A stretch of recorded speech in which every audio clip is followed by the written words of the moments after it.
If you subscribe to the channel, your name will pop right up here on the big screen. And please do that by going to... You can also support our channel. We have a daily newsletter by going to redacted.inc, not .com, redacted.inc.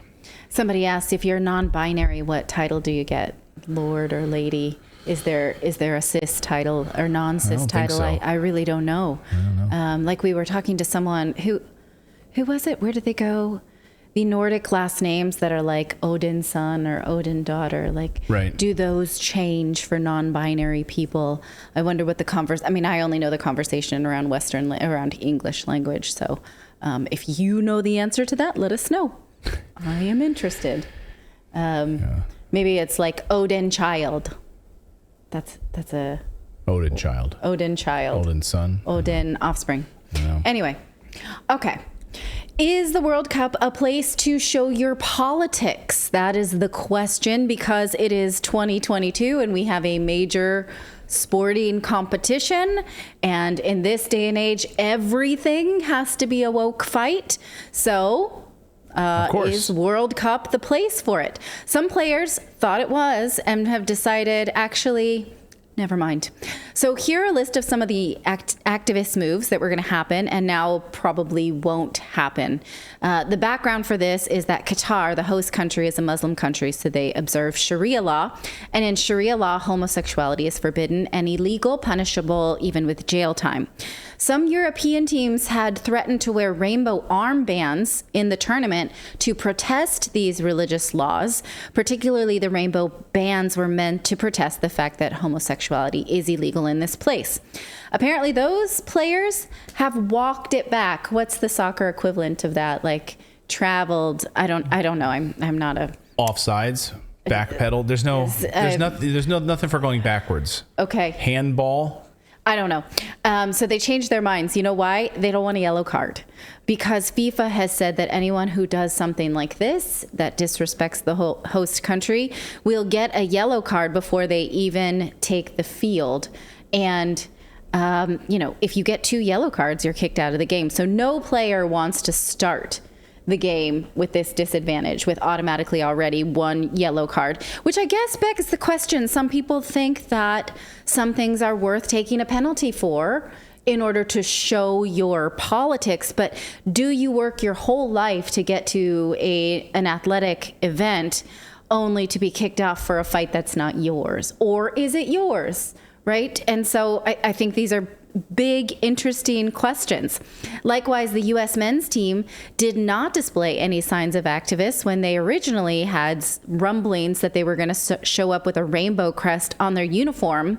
The center chest piece that looks like this, the one with the red, white, and blue, is obviously the official USA colors. But someone decided to maybe put some rainbows in, but they didn't. Instead, they showed up for the match wearing their nation's official flag colors. Iran, on the other hand, did display activism. The team did not sing their country's national anthem to express solidarity with the protesters that have been protesting the death of Mahsa Amini in Iran. We've talked about these protests before. They have been protesting their own government for nearly 2 months. Here is an image of them not singing during the national anthem. Now, I think this is a conundrum for fans, really, because fans are going there to support their country and their culture and ultimately their nation. So they're showing up representing what? A nation and a culture that they do not support, or they can parse out one from the next. It's really tough. It underlines how conflicting this can be, because sport can be such a unifying force, but in an age where we just can't leave anything alone without politicizing it, we can see how it can also be very culturally destructive. So we all have to ask ourselves, is football or soccer the way to prove a point? Does it really, does it help? Is something that I think, does it help gay people in Qatar that Westerners are sort of provoking the local government? Because the local government is not going to cave, and the local government has said that homosexuals are welcomed here as travelers. Citizens still cannot be homosexuals, but does it make it worse or better for them? Do you know that as an outsider? Is it respectful to do this? Should you speak for other people? Or is this a sign that cultural divisions create more divisions, and that maybe, this sporting unifying event is no longer a sporting unifying event? The Iranians were not penalized by FIFA for this anthem move, but rainbow banners and other protests will still not be allowed. And again, FIFA says that anyone who pulls a stunt like this will receive on-field penalties. And this is a language that the players understand. They do not want that. One other reason that everyone is so fired up about politics is FIFA President Gianni Infantino spoke out about disrespect for the host country on Saturday night in an emotional tirade, and he accused those who were speaking out against local laws of moral lesson giving and hypocrisy. Like, who is anyone to do this, right? Just because you've qualified to play in a tournament.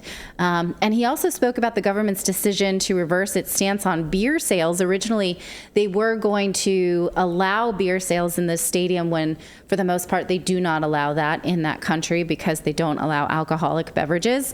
And Budweiser was really left holding the beer, right? Because they reversed stance on this because of pressure from local government saying, we can't have this.